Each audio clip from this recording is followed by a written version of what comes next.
voilà, donc on commence avec le suivi d'élevage du mois donc de juillet. Donc on commence tout de suite avec l'Heterochaeta orientalis femelle. Donc mes deux femelles sont au même stade, donc justement je suis pas sûr. Dites-moi dans les commentaires si vous savez. Moi je dirais soit le stade antésub. Ouais, enfin je serais plus sur le stade antésub, ou alors si c'est pas le stade antésub, je dirais le stade avant antésub. Donc voilà, donc très belle menthe. Donc j'essaye de le remettre. Bon, à tout de suite. Voilà, donc elle est remise. Donc on continue tout de suite avec le mâle Hierodula majuscula, donc qui est adulte. Donc il est passé adulte il y a 3 semaines, donc capable à s'accoupler, donc il est mature. Donc je vais racheter une femelle Hierodula majuscula. Donc voilà. Donc je m'en rachète une femelle Hierodula majuscula donc pour les accoupler.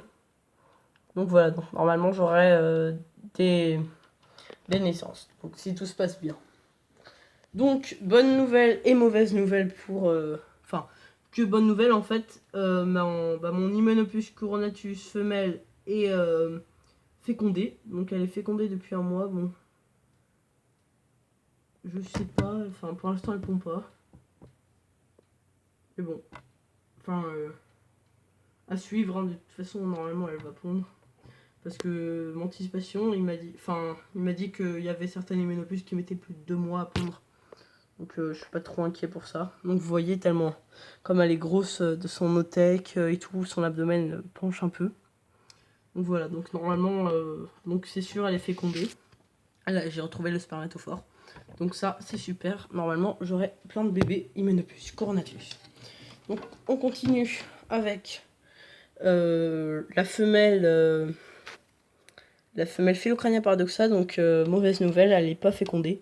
Donc le mâle est mort, il était capable de se coupler, au bout de 1 mois et demi il est mort. Même pas 1 mois et demi, j'allais tenter l'accouplement.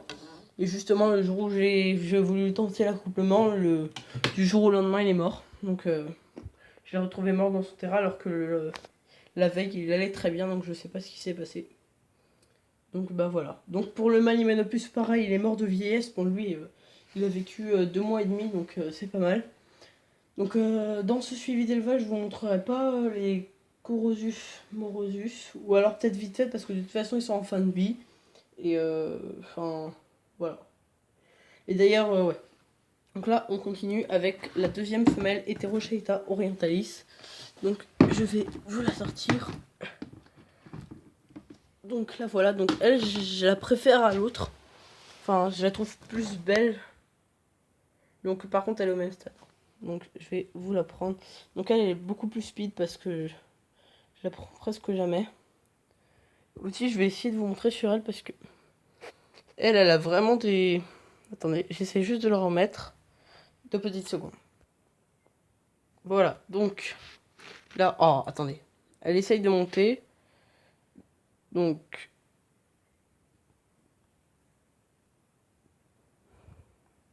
bon, à tout de suite, je la remets dans sa boîte. Donc voilà, donc j'ai vraiment galéré à la remettre dans sa boîte, enfin à la remettre sur sa boîte. Donc en fait, je veux vraiment vous montrer ses yeux. Donc en fait, elle a des yeux super bleus. Donc attendez, j'allume le flash. Voilà. En fait, elle, ses yeux, je les trouve magnifiques parce que sur ses yeux, elle a un reflet bleu. Putain, par contre, elle est vraiment très speed.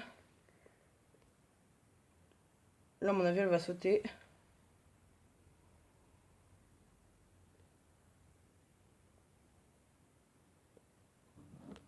Voilà, donc elle a sauté.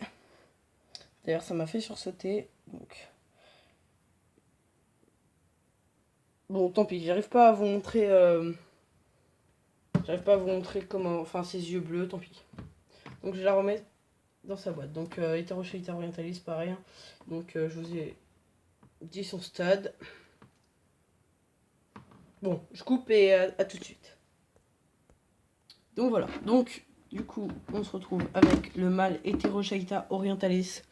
Donc, voilà. Donc, lui, il n'y a rien à dire sur lui. Il n'a toujours pas mué. Donc, il a 2 stades de moins que les femelles. Bon, il prend son temps. Donc voilà. Donc ensuite, je vais juste vous montrer. Bon, le lierre c'est vraiment horrible hein. Pour les Coresus morosus, enfin ça, le lierre il est tout le temps en train de sécher en 2 minutes. Donc là il y a le deuxième, le troisième est mort, donc de vieillesse. Donc voilà. Donc du coup, bah la bonne nouvelle puisque, attendez, j'enlève juste le flash. Voilà. Donc bonne nouvelle puisque bon, j'avais déjà pour la dernière vidéo juste cette montre là. Donc j'avais déjà juste le mâle. Donc attendez, à tout de suite.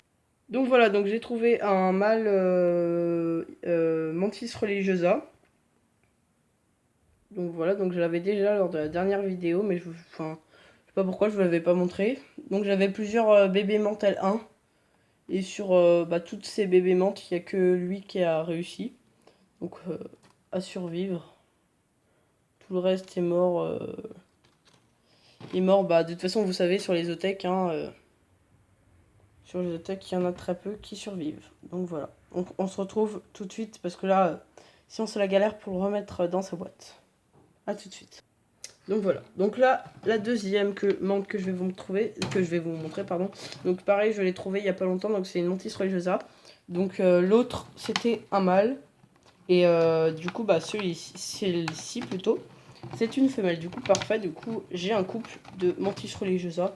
Donc voilà, je pense pas en reprendre, enfin je pense pas aller rechercher des Mantis religiosa, peut-être un deuxième couple. Ouais. Bon, de toute façon... hein, je vais pas toutes les emmener avec moi. Donc là, je vais éviter de la sortir. Donc c'est une femelle. Je sais pas si en fait, le mâle et la femelle, je pense qu'ils sont en T-sub. Donc c'est un peu difficile à dire. Donc, si vous voyez.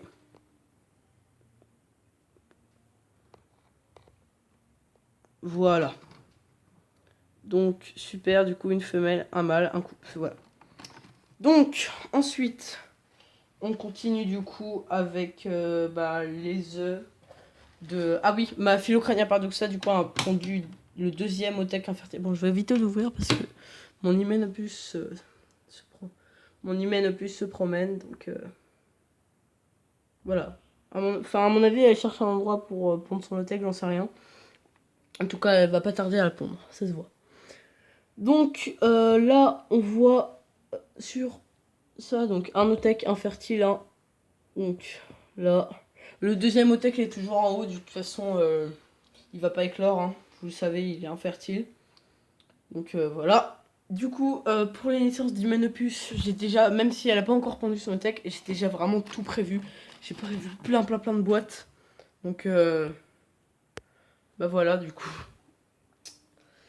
Oui, donc on passe au dernier... au dernier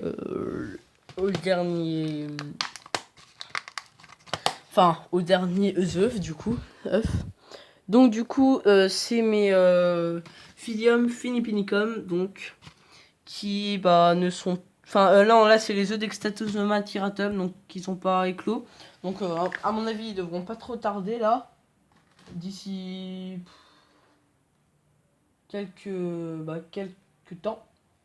Donc du coup, on a des naissances de Coresus morosus. Donc vous voyez... Voilà, donc c'est pas du tout mes premières naissances. Je commence vraiment à être envahi de Coresus. Du coup, si vous êtes intéressé, n'hésitez pas à m'envoyer des messages parce que... Enfin là, je commence vraiment à être envahi. Ça commence vraiment à être... Enfin, c'est... Comment dire? C'est assez embêtant. Je veux pas les tuer parce que voilà. De toute façon, je les tuerai pas. Et donc, Philium philippinicum, pareil, ça ne va pas tarder à éclore. Bon, voilà, du coup, j'ai fait le tour. Donc j'ai juste des naissances de Coresus, donc comme d'habitude en ce moment, c'est pas les premières naissances quoi. Donc voilà, j'espère que la vidéo vous aura plu. Si elle vous a plu, n'hésitez pas à la liker et à vous abonner. Allez, salut!